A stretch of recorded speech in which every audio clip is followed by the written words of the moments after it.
پورا پول کھولتے ہیں آج کے کس نے کیا کیا پاکستان کی اکانومی کے ساتھ اور کس کا کیا حصہ تھا. یہ تفصیلات بڑی انٹرسٹنگ ہے, اس کو بھی آپ دیکھیے گا. دوسرا, عمران خان صاحب کی جان کو جو خطرہ ہے اس حوالے سے کچھ تفصیلات میرے پاس ہیں.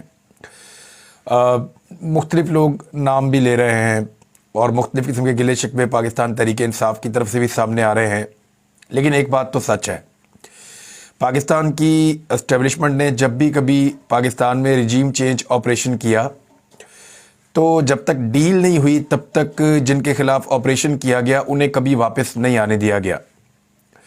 یعنی میاں نواز شریف کے خلاف یہ آپریشن 2-3 مرتبہ ہو چکے ہیں. ہر مرتبہ میاں نواز شریف صاحب دوبارہ ڈیل کرتے ہیں اور ڈیل کرنے کے بعد واپس اقتدار میں آ جاتے ہیں. پہلے ڈیل کر کے پاکستان سے باہر جاتے ہیں, پھر دوبارہ ڈیل کرتے ہیں, پھر دوبارہ اقتدار میں آ جاتے ہیں. ویسے بھی اسٹیبلشمنٹ کے فیورٹ ہیں میاں صاحب اور انقلابی کبھی بن نہیں پاتے, تو اس لیے ان کے ساتھ ڈیل کرنا آسان رہتا ہے. اسی طرح پیپل پارٹی جو ہے وہ بھی ڈیلوں کے نتیجے میں واپس آتی رہی ہے. یعنی NRO لیا تھا جو پہلا, وہ پاکستان پیپل پارٹی نے لیا تھا. محترمہ بینظیر بھٹو شہید پاکستان واپس آئی تھی, ان کے لوگوں کے کیسز معاف کیے گئے تھے. نیشنل ریکنسیلیشن آرڈر, آپ کو یاد ہوگا پرویز مشرف صاحب نے یہ ٹرم یوز کی تھی اور پیپل پارٹی کو NRO کا فائدہ ہوا تھا زیادہ, PMLN کو ذرا کم ہوا تھا, لیکن NRO ان لوگوں نے لیا تھا اور یہ واپس آ گئے تھے پاکستان. انہوں نے اپنے کیسز معاف کروا لیے تھے. تو اسٹیبلشمنٹ نے ایک اور رجیم چینج آپریشن حال ہی میں کیا ہے اور اس میں عمران خان صاحب کو نکالا گیا ہے اقتدار میں سے اور اس تمام ٹولے کو لا کر بٹھایا گیا ہے جن کے بارے میں اسٹیبلشمنٹ نے بڑے لمبے عرصے تک پاکستان میں نہ صرف اس بات کے اوپر زور دیا بلکہ اس کو ثابت کیا کہ یہ لوگ کرپٹ ہیں, انہوں نے پاکستان کو لوٹا ہے, پاکستان کا جو ہے وہ نقصان کیا ہے اور لگاتار کیا ہے. تو اب عمران خان صاحب کو جب نکال کر ان کو لایا گیا تو پبلک نے ری ایکشن دیا. اسٹیبلشمنٹ کو پہلی مرتبہ ایک رجیم چینج آپریشن بہت بھاری پڑ گیا, اور یہ جو آپریشن ہے یہ اتنا بھاری پڑ گیا کہ اسٹیبلشمنٹ خود پریشان ہے کہ اب اس میں سے نکلنا کیسے ہے. اب وہ اس سے نکلنے کے طریقے تو ڈھونڈتے ہیں لیکن عمران خان صاحب کو واپس نہیں آنے دینا چاہتے جب تک کہ عمران خان صاحب سے کوئی ڈیل ان کی نہیں ہو جاتی. دوسری جانب عمران خان صاحب نے شرائط بہت کڑی رکھی ہوئی ہیں. یعنی ابھی انہوں نے صحافیوں سے بات کرتے ہوئے کہا کہ جن لوگوں نے ان کے اوپر فائرنگ کروائی ہے اس میں وہ 3 لوگوں کے نام لیتے ہیں, ان میں سے ایک آفیسر ہیں, ان کے بارے میں بھی انہوں نے کہا کہ ان کو جب تک نہیں ہٹایا جاتا تو کیسے تالی ایک ہاتھ سے بچ سکتی ہے, تالی 2 ہاتھوں سے بچنی چاہیے. عمران خان صاحب اپنے معاملے میں بھی ایکشن چاہتے ہیں. دوسری جگہ پوری پاکستان کی قوم جو ہے وہ ارشد شریف شہید کے معاملے کے اندر بھی ان کی والدہ کا جو ایک درخواست ہے وہ اس کے اوپر دیکھ رہی ہے کہ اس کے اوپر کب FIR ہوتی ہے اور کب کارروائی ہوتی ہے ان لوگوں کے خلاف جنہوں نے ارشد شریف شہید کے لیے پاکستان کی سرزمین کو تنگ کیا تھا. تو یہ رجیم چینج آپریشن کے بعد عمران خان صاحب کو واپس تو آنے نہیں دیں گے, ان کے لیے حالات کو مشکل کیا جا رہا ہے. 9 تاریخ ایک ایسی تاریخ ہے جس تاریخ کو عمران خان صاحب کو پیش ہونا ہے اسلام آباد کی عدالت میں. اس سے پہلے پاکستان تحریک انصاف کے کارکنوں کو بڑی تعداد میں گرفتار کیا جا رہا ہے. خاص طور پہ ان لوگوں کو گرفتار کیا جا رہا ہے جو لوگوں کو اکٹھا کرتے ہیں, موٹیویٹ کرتے ہیں اور لوگوں کو لیڈ کرتے ہوئے عمران خان صاحب کے استقبال کے لیے پہنچتے ہیں. یہ زیادہ مشکل رہے گا نہیں, خیبر پختونخوا اور پنجاب سے بڑی تعداد میں لوگ بھی عمران خان صاحب کے ساتھ آ سکتے ہیں. تو لوگوں کو لانا عمران خان صاحب کے لیے مسئلہ نہیں ہے, جتنے مرضی لوگوں کو گرفتار کیا جائے اسلام آباد میں یا باقی شہروں میں. نگران حکومتیں اگر اس طرح کی گرفتاریاں کریں گی تو یہ پرابلم کریٹ ہو جائے گا. اسلام آباد کے 27 کلومیٹر پہ شہباز شریف کی حکومت ہے تو وہ اپنی حکومت کو استعمال کرتے ہوئے کچھ بھی کر سکتے ہیں. رانا ثناء اللہ صاحب نے پہلے ہی اناؤنس کر دیا ہے کہ وہ بہت سختی کرنے جا رہے ہیں اور اب کچھ رولز بھی وضع کیے گئے ہیں کہ لسٹیں مانگی گئی ہیں کہ کتنے لوگ اندر آئیں گے, کیسے آئیں گے, صحافی کتنے آئیں گے, عمران خان صاحب کے ساتھ کتنے وکلا ہوں گے. تو یہ ساری چیزیں ہیں, لیکن وکلا کی ایک بہت بڑی تعداد وہ بھی عمران خان صاحب کے ساتھ کھڑی ہے. تو اتنا آسان رہے گا نہیں عمران خان صاحب کے ساتھ زیادتی کرنا. لیکن اگر ان کے اوپر خدا نہ خواستہ دوبارہ قاتلانہ حملہ کیا جاتا ہے تو عمران خان صاحب نے نہ صرف پہلے سے ایک ویڈیو ریکارڈ کروا رکھی ہے, میں جانتا ہوں, اور نہ صرف ایک ویڈیو ریکارڈ کروا رکھی ہے بلکہ عمران خان صاحب کے پاس دیگر بھی بہت ساری جگہوں پہ انہوں نے انفارمیشن دے رکھی ہے. اور ان کے خلاف اگر کوئی بھی ایسا قدم اٹھایا جاتا ہے خدا نہ خواستہ تو جو قدم اٹھانے والے ہیں ان کے بچنے کے امکانات بھی نہیں ہوں گے. عمران خان صاحب کا جو ہے وہ زندہ رہنا بہت ضروری ہے. اس کی وجہ یہ ہے کہ پاکستان پہلے ہی بہت مشکل صورتحال سے دوچار ہے. اکانومی پاکستان کی بالکل ڈاؤن ہے. इसहाक डार साहब ने उसकी कैसी तबाही की, अभी मेरे पास पूरी एक रिपोर्ट बनी है। हम ये रिपोर्ट आपको भी पढ़ के सुनाएंगे। बड़ी तफसीली एक जो है वो एक रिपोर्ट है, और इसके अंदर वो फैक्ट्स हैं जो आप हैरान हो जाएंगे सुनने के बाद। यानी आपको लगेगा कि मरीम नवाज, नवाज शरीफ, शहबाज शरीफ, इसहाक डार या पीपल्स पार्टी के लोग, बिलावल वगैरह, ये कैसे झूठ बोलते हैं और किस तरीके से ये लोगों को बेवकूफ़ बनाने की कोशिश करते हैं। ये रिपोर्ट में बहुत सारे फैक्ट्स हैं, मैं आपको बताऊंगा। इमरान खान साहब की जान को जो ख़तरा है, इसमें पाकिस्तान की जो लॉ इन्फोर्समेंट एजेंसीज़ हैं और लॉ इन्फोर्समेंट के जो इदारे हैं, उनको होश के नाखून लेने चाहिए। इमरान खान इस मुल्क के वज़ीर आज़म रहे हैं और उनकी इस वक्त पाकिस्तान में सबसे ज़्यादा मकबूलियत है और लोग उनको आने वाला वज़ीर आज़म देख रहे हैं। तो एक ऐसे शख्स की जान को ख़तरे में डालने की बजाय उनको बेहतर सिक्योरिटी फराहम की जाए, कम से कम उतनी सिक्योरिटी जितनी कभी काउंसलर भी ना बन पाने वाली मरीम नवाज साहिबा इंजॉय कर रही हैं। मरीम नवाज साहिबा के पास जो सिक्योरिटी है, ऐसा लगता है कि सिक्योरिटी ज़्यादा है और जुलूस में लोग कम हैं। अभी वो गुजरांवाला का उन्होंने दौरा किया और किसी दोस्त ने ड्रोन के साथ एक फुटेज बनाकर भेजी। जिस वक्त मरीम नवाज साहिबा पंडाल में मौजूद थी तो सिर्फ थोड़े से लोग आगे मौजूद थे, मरीम नवाज साहिबा और नवाज शरीफ साहब। ये मुझे एक बल्ती साहब हुआ करते थे, हमारे बड़े अच्छे दोस्त थे बल्ती भाई, वो नवाज शरीफ साहब के कैमरामैन थे और वो हमेशा नवाज शरीफ साहब की फ़ोटो बनाया करते थे। उन्होंने मुझे एक दिन बताया कि मियाँ साहब के मैं पीछे इसलिए खड़ा होता हूँ कि मियाँ साहब को ये फ़ोटो बहुत पसंद आती है कि मियाँ साहब के कंधे के पास से फ़ोटो ली जाए और उनका चेहरा थोड़ा सा नज़र आए और सामने पब्लिक नज़र आए। तो उनको ये बहुत अच्छा लगता है, वो हमेशा इस तस्वीर को गौर से देखते हैं और इसको पसंद करते हैं कि उनके कान के पास से, उनके चेहरे के पास से कैमरा दिखाए और आधे स्क्रीन के अंदर मियाँ नवाज शरीफ साहब का मुंह नज़र आए और सामने पब्लिक नज़र आए। अच्छा, जब कैमरा इस तरफ आता है ना, तो आगे अगर बंदे 200, 300, 400, 500 भी खड़े हैं तो ऐसे लगता है जैसे हज़ारों लाखों लोग खड़े हैं। तो ये वो इस तरह की तस्वीरें बनाया करते थे। मरीम नवाज का कैमरा भी ज़्यादातर आप देखेंगे जब भी वो कोई शॉट आपके साथ शेयर करेंगी तो वो इसी तरह का होता है कि मरीम नवाज साहिबा की तरफ से ही कोई ना कोई व्यू दिखाया जा रहा होता है कि ये देख लें लोग ज़्यादा हैं। लेकिन जब एरियल व्यू अपने ड्रोन वाला देखा तो पता चला कि लोग तो बिल्कुल चंद लाइनों में थे और पीछे सारी कुर्सियां भी खाली पड़ी थी और कुर्सियों के साथ बिल्कुल सारा एरिया खाली था और बिल्कुल ऐसी जगह थी जैसे आप वहाँ पे क्रिकेट खेल सकते हैं पीछे। तो मरीम नवाज साहिबा को गुजरांवाला ने भी मायूस किया।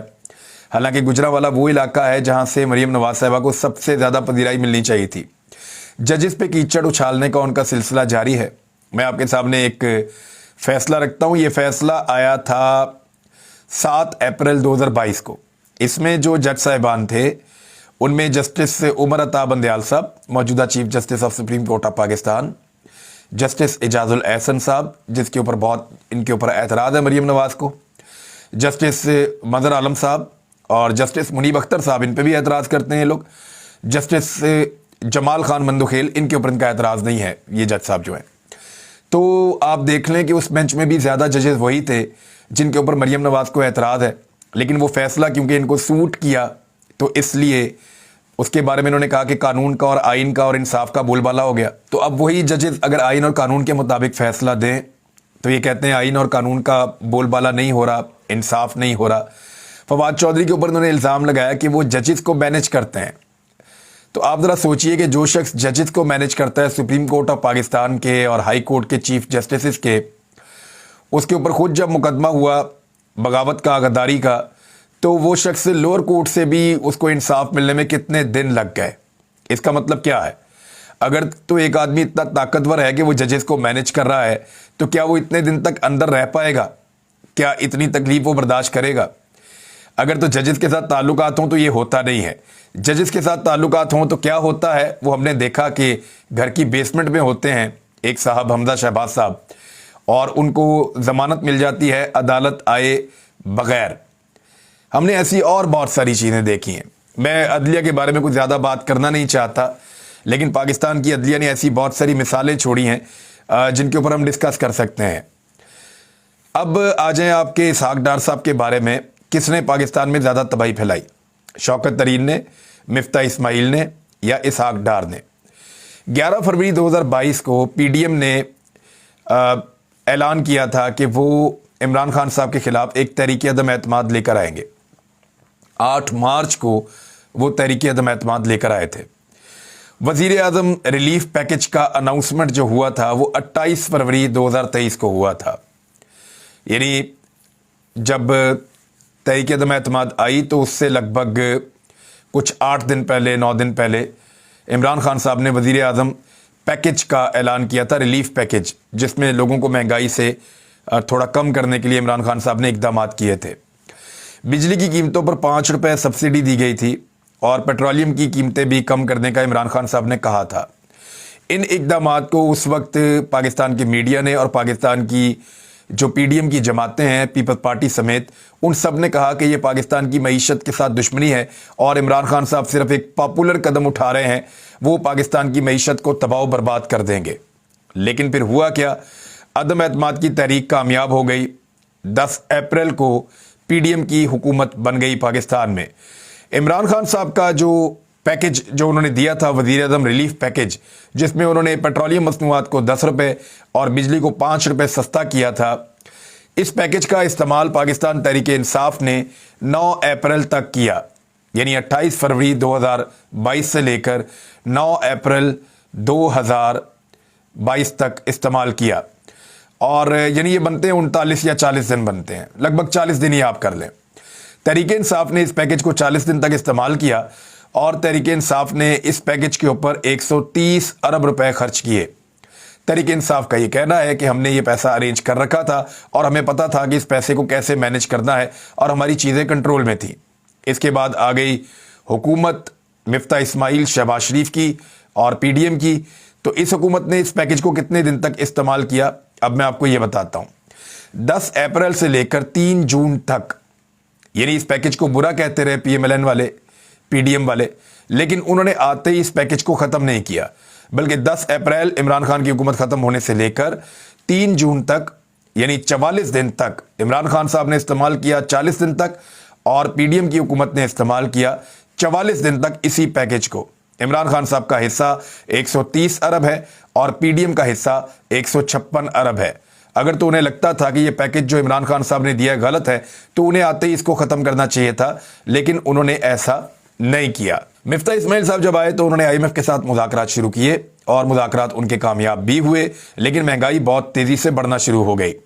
अगस्त में पाकिस्तानियों को 1 अरब 15 करोड़ डॉलर की किस्त मिल गई और 9वें रिव्यू जो है वो तय पा गया कि 9वां रिव्यू जो है वो नवंबर में होगा। इस बीच में इसहाक डार साहब की एंट्री हो गई। महंगाई बहुत ज़्यादा बढ़ रही थी और डायनामिक्स का दोबारा आगाज़ हो गया। डायनामिक्स कहते हैं डार साहब की इकोनॉमिक्स को, क्योंकि उन्होंने खुद तो इकोनॉमी पढ़ी नहीं है, मईशतदान वो है नहीं, एक्चुअली वो एक अकाउंटेंट हैं। तो उन्होंने अब डायनामिक्स एक मुतारिफ करवाई हुई है पाकिस्तान में, जो हमेशा तबाही फेरती है। मिफ्ता इस्माइल को फारिग करने के बाद 26 अगस्त 2023 को इसहाक डार साहब एयरफोर्स 1 के तैयारे पर लंदन से वजीर ख़जाना बनकर आ गए और वापस पहुंचे। बड़ा इनका पुरतपाक इस्तकबाल हुआ। पाकिस्तान की मीडिया ने सर आंखों पर इनको बिठाया और बहुत बड़ी कंपेन चलाई गई डार साहब की कामयाबी के लिए। पहली तबाही जो डार साहब ने की, वो इन्होंने आते ही 6 अक्टूबर को वजीर ख़जाना इसहाक डार ने मुख्तलिफ सनतों के लिए 110 अरब रुपए की एक अनबजटेड एक सब्सिडी पेश कर दी, उसका ऐलान कर दिया। अच्छा, तहरीक इंसाफ ने जो सब्सिडी दी थी वो गरीबों के लिए दी थी और ऐसे तबकात के लिए दी थी जो पिसे हुए तबकात हैं, जबकि डार साहब ने सब्सिडी दी थी ये सनतकारों के लिए दी थी और आईएमएफ इसके ऊपर नाराज़ हो गया। दूसरी तबाही डार साहब ने यह फेरी कि उन्होंने डॉलर को जो है वो अजीब व गरीब तरीके से कंट्रोल करना शुरू कर दिया, मसनूई तरीके से, और एक दरामदाद का सारा निज़ाम उन्होंने दरम बरम करके रख दिया पाकिस्तान में। यानी जो पाकिस्तान के इंटर बैंक में और ओपन मार्केट में डॉलर की प्राइस में फ़र्क है वो 30 से 40 रुपए तक वेरी करता रहा। यानी इतनी बड़ी तबाही डार साहब ने फेरी। इसकी वजह से जनवरी तक की बैरून मुल्क रहने वाले जो पाकिस्तानी हैं उन्होंने पैसा भेजना बंद कर दिया या बहुत कम कर दिया और लगभग 1 अरब 80 करोड़ डॉलर की कमी वाक़ई हुई जो पाकिस्तानी बैरून मुल्क से पैसे पाकिस्तान में भेजते हैं। उसमें इतने पैसे आपको आईएमएफ से नहीं मिलने थे जितना आपने अपना नुकसान कर लिया। तो डार साहब की इस जिद की पाकिस्तान ने बहुत कीमत चुकाई। बाद में आईएमएफ ने कहकर उसको छुड़वाया तो 280 रुपए के आसपास कहीं डॉलर है। तीसरी तबाही जो डार साहब ने फेरी वो ये कि वो ये तासुर कायम करते रहे कि मुझे तो कोई परवाह ही नहीं है और मुझे आईएमएफ की कोई ज़रूरत नहीं है। सियासी फ़ायदे के लिए उन्होंने गैर संजीदा बयानात दिए और एक अदम एतमाद पैदा हो गया। अब तमाम शराइत पूरी करने के बावजूद आईएमएफ खौफजदा हो गया था اور ابھی تک خوفزدہ ہے کہ یہ لوگ غیر سنجیدہ لوگ ہیں اور یہ بعد میں وعدے پورے نہیں کریں گے، یہ اپنی سیاست کے لیے وعدے توڑ دیں گے۔ اسحاق ڈار صاحب ہمیشہ سے ایسی طبعی اکانومی کے ساتھ پھیرتے رہے ہیں، ماضی میں بھی انہوں نے یہ سارے تجربات اسی طرح کیے ہیں اور اس مرتبہ بھی وہ پاکستان کی نیا ڈبونے کے بہت قریب لے آئے ہیں۔ ڈار صاحب کا یہ کہنا ہے کہ پاکستان ڈیفالٹ نہیں ہو رہا، لیکن ڈار صاحب کا ایک سٹیٹمنٹ ہے، اس میں ڈار صاحب نے اعتراف جرم کیا ہے، وہ میں آپ کو بتا دیتا ہوں۔ اعتراف جرم جنرل باجوہ کی طرف سے کیا ہے۔ عمران خان کو لانے والوں نے کہا خان صاحب چند ماہ اور رہ جاتے تو ملک ختم ہو جاتا۔ اسحاق ڈار، اب اسحاق ڈار اور نواز شریف عمران خان کو لانے کا جو الزام لگاتے ہیں وہ جنرل فیض پہ، جنرل باجوہ پہ اور اس وقت کی اسٹیبلشمنٹ پہ لگاتے ہیں۔ تو اس کا مطلب ہے کہ ڈار صاحب اب یہ کہہ رہے ہیں کہ جنرل فیض اور جنرل باجوہ کا یہ کہنا تھا، یا خاص طور پہ جنرل باجوہ کا یہ کہنا تھا کہ عمران خان اگر مزید وزیر اعظم رہتے تو ملک ختم ہو جاتا۔ اب یہ تصدیق کر رہے ہیں اس سٹیٹمنٹ کی جو جاوید چودھری نے دیا تھا باجوہ صاحب سے منسوب کر کے، کہ باجوہ صاحب نے کہا کہ عمران خان رہتا تو ملک نہ رہتا۔